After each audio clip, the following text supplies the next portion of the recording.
Okay, so here we are. Next video podcast. Can't remember which one this is. Maybe number 4. Okay, so just getting all excited to talk about the subject. And what is our subject? Our subject is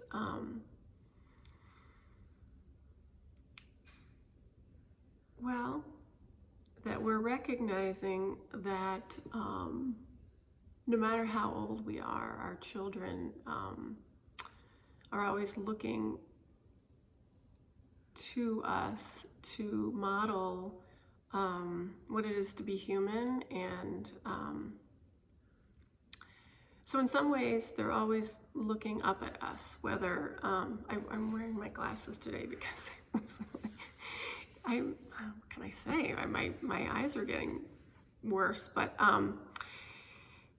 so we are always modeling for our children, whether we're, like my mom is 82, and every time I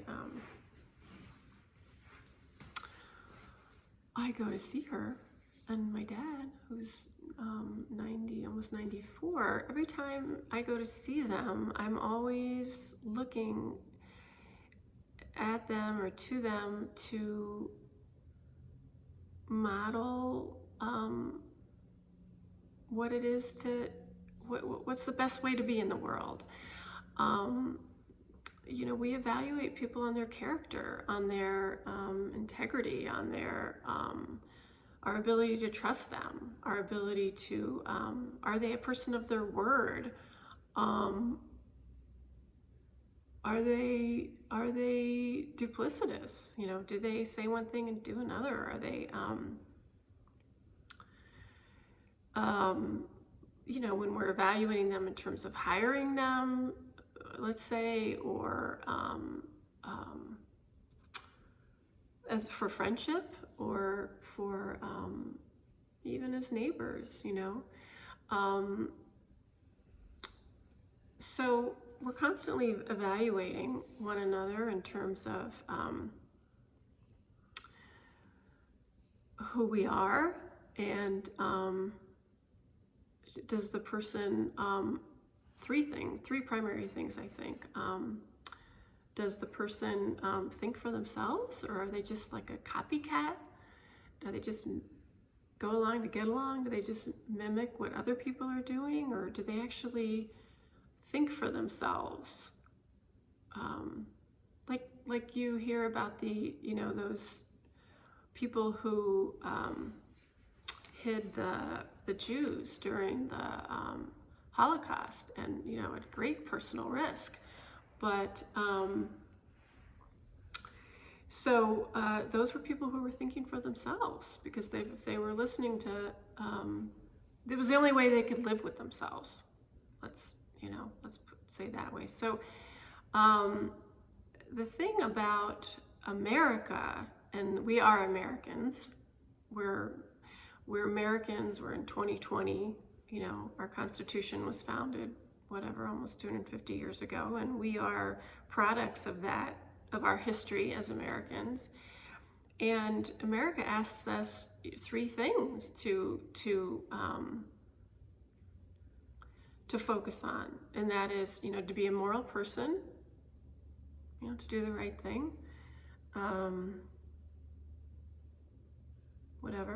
to not cheat, and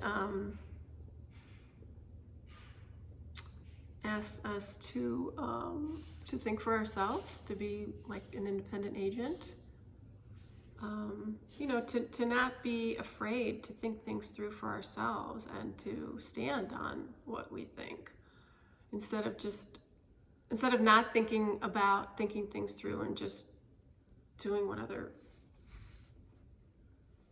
things because other people are doing them. And then I think the last thing that as Americans we're, this is a lot of what I've learned in my philosophical art class that I take, called Autonomy in Life. which if anyone's interested, you can find online, autonomyandlife.com, taught by this fabulous thinker. Fabulous doesn't even begin to describe him. A profound thinker and philosophic artist named Arnold Siegel, who talk about somebody who's well-read and a thinker and a risk taker and kind, generous, terrific teacher, the best teacher I've ever had. But anyway, so one of the things that he's taught me that I've learned from him, and to recognize in the opportunity and the privilege and the burden that it is also to be American, is that we're responsible for ourselves. Americans' whole philosophy is all about being responsible for ourselves. So, right when the Constitution was written, it was breaking away from the king, and then we could choose to, worship or be religious or not religious. So in that respect,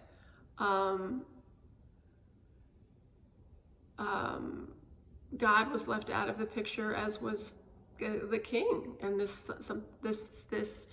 new historical experiment was invented of the autonomous subject. We are subject to autonomy. We have to get over ourselves. So what I realized as a mother was that, and I remembered, I must have been in the kitchen one time, and my son was probably there was 7 years between our kids, and so my son was an only child for many years, and I just remember recognizing how much I lost my temper with him. I'd be so frustrated with him, and how that was not how I wanted to be with him. That was a problem, because he would look up at me and be observing the whole time. I was like losing my temper, and then I remember I had a Russian woman, older, probably about 20 years older than me, who was helping me out with him. And one time I was doing some work in the kitchen, and she was playing with him or whatever, and she just lost her temper with him. And I was like, oh my God. So anyway, losing our temper as mothers just started to go on the radar for me, observing our own behavior, because I thought to myself, who pays the price for this? I mean, ultimately we pay the biggest price, of course, but our child,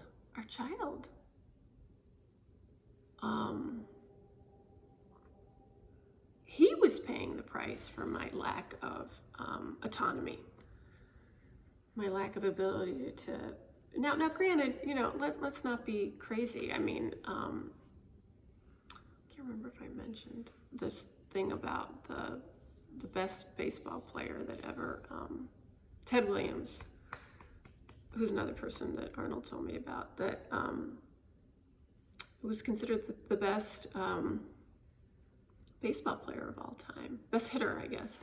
And he only got, every time up to bat, he only got a hit 1 out of 4 times, I think, and was considered the best.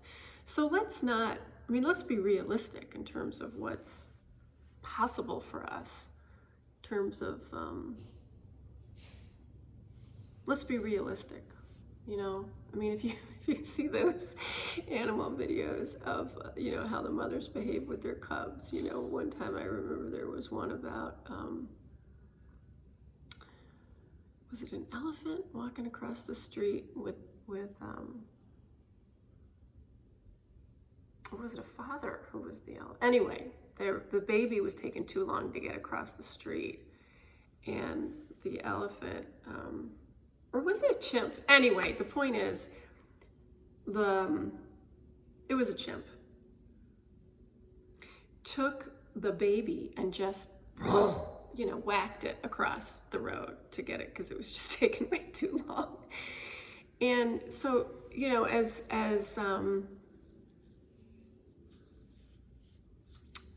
we're so related. What is it? 90% or like 98% like chimps. We, that's in our bodies, right? Our anatomy is to lose. So I think it's in our anatomy to lose our temper when we're frustrated. But we're talking about the possibility. We're trying to use our imagination like artists to bring our focus to the beautiful bond that mothers have with their children, and that fathers do, that parents do, and even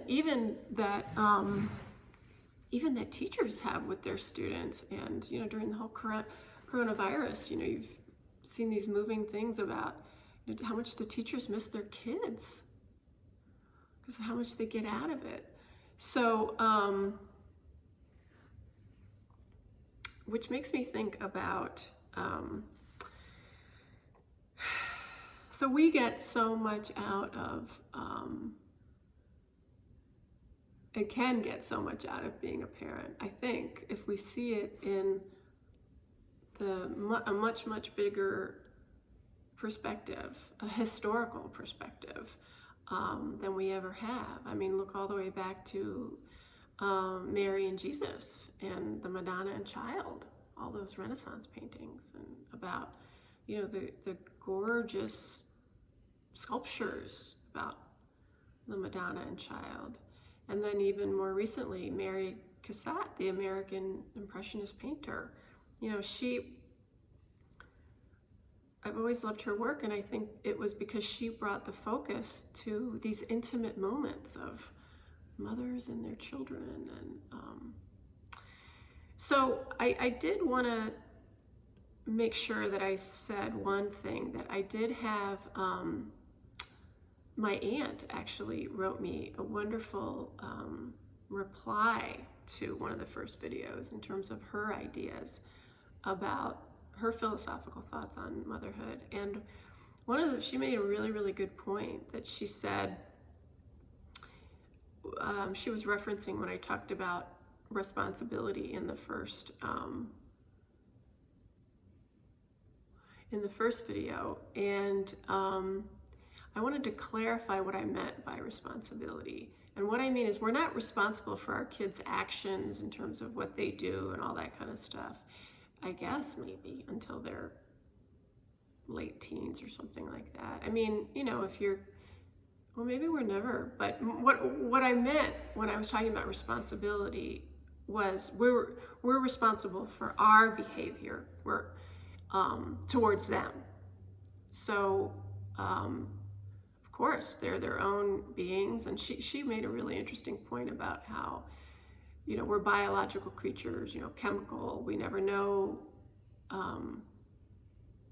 we can't be responsible for someone else's actions. And for example, the Unabomber, I always remember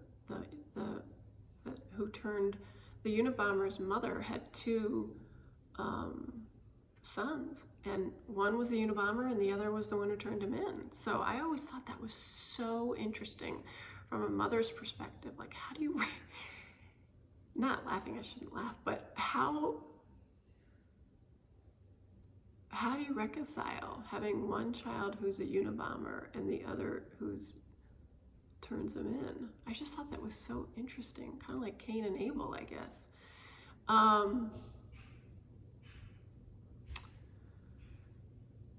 But back to the clarifying what I mean by responsibility, and I thank you, Aunt Jan, for bringing my attention to that, to make sure that I clarified. Or she didn't, this is what I took away from it, that I had to, it was important to clarify what I meant by responsibility, is that it's responsibility for ourselves towards, in our behavior. It's about how we behave as mothers. That is my focus, and should be, I think, our focus as parents, not on their behavior, but on our behavior. what's that thing about, I know this is like a cliche thing, but what do they say when you're pointing at someone? I think it's one of Ava's teachers told me this, like when you're pointing, or maybe it was Ava who told me this, my daughter, that when you're pointing your finger at someone, it's three fingers pointing back at you. I thought that was so good. So that's what I think we're trying to do, is put the focus on our behavior, so that we can in turn be the mother that we want to be, or the father, the caretaker, the aunt, the nanny, the date, if we work in a daycare, any position or role, capacity in which we work with youth or the next generations, or because they look to us to model how to be in the world. So so it's quite an opportunity for all of us, and we can't, none of us are in a vacuum. We're all in this together, all of us mothers. It'd be interesting to know how many mothers there are in the world, or in America. Let's just keep it to that. And to bring the focus to this.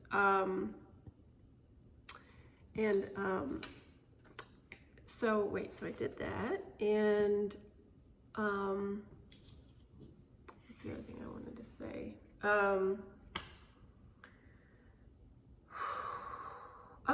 So I think in future ones or whatever, I'm still, we're still figuring out how we're going to do this. And when I say we, I mean me, I guess, but I don't think of myself. When I think of motherhood, I think of all of us. So none of us are doing this alone, of course. We're unified. There's a unity, and our identity is as American mothers. What do we call ourselves? American mothers / parents /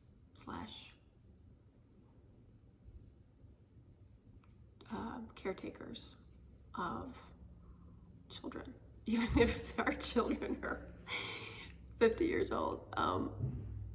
I shared something with my mom who like sent it out to all of her friends on email. I'm like, okay.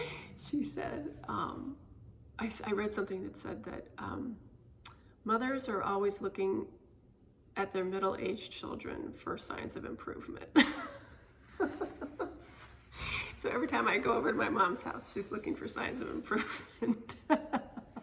And every time, our son comes home to visit us, he lives on his own now. Every time he comes home to visit, we're, as mothers, we're always looking for signs of improvement in our children. So,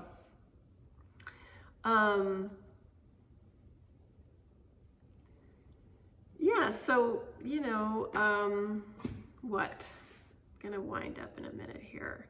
But I thought this was a very interesting quote. Well, actually, before I do this, I just wanted to show you one thing real quick, which was a quote that I think is so great. And it was by Harper Lee, who wrote, I'm going to say A Kill a Mockingbird. I hope that's what she wrote. I'm like going to die if that's not what she wrote. But anyway, somebody told me the name of the song Landslide, that I was trying to sing before. So please, someone tell me if Harper Lee didn't write To Kill a Mockingbird. But see this? This is a quote by Harper. I hope this comes in clearly. Maybe I have to go back. You see this? Oh, the reflection of the window is bad. Anyway, it says, I'm just going to hold that there for 1 second. It says,